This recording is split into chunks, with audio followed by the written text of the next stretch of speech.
This video is for the 8th class Social Science Part 2 History Chapter 1 The Birth of Modern India When, Where and How. In this particular chapter we would read about that how British Empire establishing India and how Mughal Empire ended. According to the historian, the modern period of Indian history began with the death of the last great Mughal emperor Aurangzeb in 1707 CE. Historians के मुताबिक जो Mughal empire था India में वो ख़त्म हो गया औरंगजेब की डेथ के बाद, जो 1707 में हुई थी. दो people from different European countries has reached the India much earlier, it was only under the successor of Aurangzeb, collectively called the later Mughals, that the road to their political, economic and cultural domination over the Indian subcontinent was paved. Aurangzeb की death से पहले ही बहुत सारे European लोग India में आने लगे थे, लेकिन औरंगजेब की डेथ के बाद जब उसके सक्सेसर आए, जिनको हम लेटर मुगल्स भी बोलते हैं, उस टाइम पीरियड के दौरान ब्रिटिशर्स के अंदर पॉलिटिकल, इकोनॉमिक और कल्चरल डोमिनेशन लेने की होड़ शुरू हो गई. The process of this domination, as we shall read later in this book, began with the grant of trading rights. ये शुरू कैसे हुई? जब इंडियन रूलर्स ने ट्रेडिंग राइट देने शुरू कर दिए, यूरोपियंस को अलाउ कर दिया कि आप हमारी कंट्री में आके ट्रेड कर सकते हैं.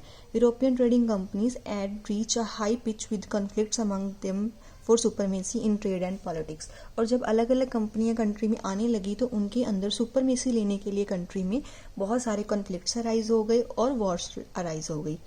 After successfully fighting a series of battles against the French rivals and some powerful Indian rulers, the British emerged as the dominant power in the subcontinents. So बहुत सारी wars हुई जो उन्होंने फ्रेंच के साथ की, और इसके अलावा जो हमारे राजा थे उन लोगों के साथ की इन लोगों ने, और उसके बाद इन्हें प्रॉपरली एक एस्टेब्लिशमेंट मिली, that is in India. While the period of 5 decades between 1707 CE and 1757 CE marks the formative years. So ये जो 5 decades का टाइम पीरियड था, ये ब्रिटिशर्स के लिए एक फॉर्मेटिव ईयर्स था. इस टाइम पे उन्होंने इंडिया में खुद को इस्टेब्लिश करना स्टार्ट किया था. It saw also decline in the disintegration of Mughal emperor, और इसके साथ साथ जो मुगल एम्परर था वो ख़त्म होने लगा, और जो मुगल एम्पायर बचा हुआ भी था वो भी अलग अलग पावर्स में डिस्ट्रीब्यूट हो गया, लाइक बंगाल, हैदराबाद, अवध एंड मराठास. इन सारी पार्टीज में जो मुगल एम्पायर था वो डिवाइड होना शुरू हो गया. Apart from the trade Wars के अलावा भी occasionally brought the European trading companies. In Wars के अलावा भी इन लोगों के बीच में बहुत सारे कॉन्फ्लिक्ट्स अराइज होने लगे, मर्केंटाइल इंटरेस्ट को लेके, एस्पिरेशन को लेके, और number of political important events भी होने लगे इस टाइम पीरियड के दौरान. So in this class we will read about, we shall touch upon the trade and among the European companies and certain other related events in some detail to suggest how the transition from Mughal India to British India came about. कि कैसे मुगल से India convert हुआ British India में. The focus of our study however will be on the events took place during the period of about 190 years. तो particularly 190 years तक Britishers का empire था हमारी कंट्री में, 1757 से लेकर 1947 तक, जब तक हमारी इंडिया को इंडिपेंडेंस नहीं मिली थी ब्रिटिश रूल से. Let us start with the discussion on the factors rooted in European history itself and accounted for the transformation of British from a group traders into the architect of India's destiny. तो हम इस chapter में read करेंगे कैसे European history शुरू हुई और कैसे ब्रिटिशर्स ने एक एज अ ट्रेडर हमारी कंट्री में आए और बाद में वो इंडिया की डेस्टिनी के आर्किटेक्ट्स बन के रह गए जब तक हमारी कंट्री को इंडिपेंडेंस नहीं मिली. We shall also discuss why the period of British rule in India also called the colonial period. इसके अलावा इस चैप्टर में हम ये भी पढ़ेंगे कि ब्रिटिश एम्पायर को कॉलोनियल पीरियड क्यों कहा जाता है हिस्ट्री में. Transition in European society. From 17th century many new ideas, philosophy and institutions started gaining popularity. Subsequently, sweeping changes occur in the general outlook, perception, worldview of people. धीरे धीरे उस time period में लोगों के अंदर philosophies change होने लगी. They want new perceptions, उनके अंदर वर्ल्ड को लेके एक नया आइडिया जनरेट होने लगा. These idea, philosophy and institution also inspired people to look for new means and technologies of production and undertake expedition to the distance land. और इन्हीं फिलॉसफी के चेंज होने की वजह से लोगों के अंदर टेक्नोलॉजी को डेवलप करने के लिए एक मोटिवेशन आने लगी, सो दैट वो अपनी प्रोडक्शन को इंक्रीज कर सके और दूर दूर की जगह पे जाके अपनी प्रोडक्शन को सेल कर सके.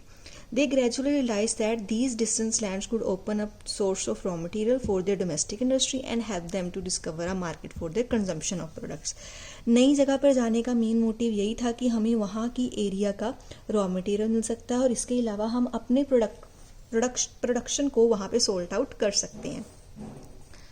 The modern term was originally used for a period of European history has compassed all these developments starting with the collapse of medieval feudal system and culminating into industry. तो धीरे धीरे जब medieval feudal system खत्म होने लगा तो modern world हमारा develop हो गया जिसके अंदर mainly industrial revolution ने establishment हुआ.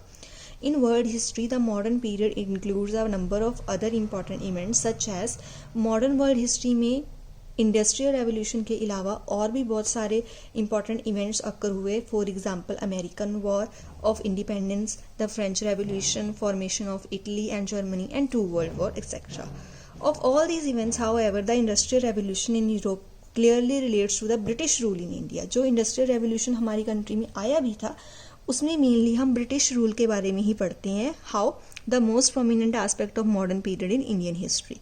It would be worthwhile therefore to touch upon the key features, effects and industrial revolution that went on the shape the modern Indian history and large extent as we know today. और इसके अलावा कैसे हमारी modern history उस time period के दौरान ready हो गई थी just because of the Britishes. Industrial revolution. Industrial revolution is Europe was a series of great changes which influenced that growth of modern European. Industrial revolution जो सबसे पहले आया था that came into Europe only, but lately इसके effect पूरे world में देखे गए. These changes were caused by introduction of new technology, invention of new mechanical devices in the Europe. Europe में ही नई मैकेनिकल डिवाइसेस आने लगे और नई टेक्नोलॉजी आने लगी between the 18th and the 19th century. They increase the quantity as well as the quality of industrial production while reducing the production cost. नई technology आने से जो क्वांटिटी थी वो तो इंक्रीज हो गई और क्वालिटी भी इम्प्रूव हो गई एज वेल एज जो कॉस्ट थी प्रोडक्शन की वो रिड्यूस होनी शुरू हो गई. Manufacturing, agriculture, mining, transport and technology were some of the key areas that were influenced by the Industrial Revolution. Industrial Revolution आने की वजह से ये मेन एरियाज थे जिन पे ज़्यादा इफेक्ट हुआ. As a result, the social, economic and cultural lives of different European countries underwent complete transformation. England was the first European country where the Industrial Revolution started. So England पहला country थी जहाँ पे Industrial Revolution शुरू हुआ था. Subsequently, it spread throughout Europe, North America, and rest of the world. As a result of Industrial Revolution, England's industrial production increased manifold. Industrial Revolution आने से जो English की production थी वो बहुत ज़्यादा increase हो गई. Generally, a competition began among the European powers, including England, France, others, to explore those regions beyond their own frontiers that would serve as a market for their product and also ensure a regular supply of raw material. To support their domestic industry, this marked the beginning of the age of colonization. So England में ये सारी improvement होने के बाद ही colonization period India में start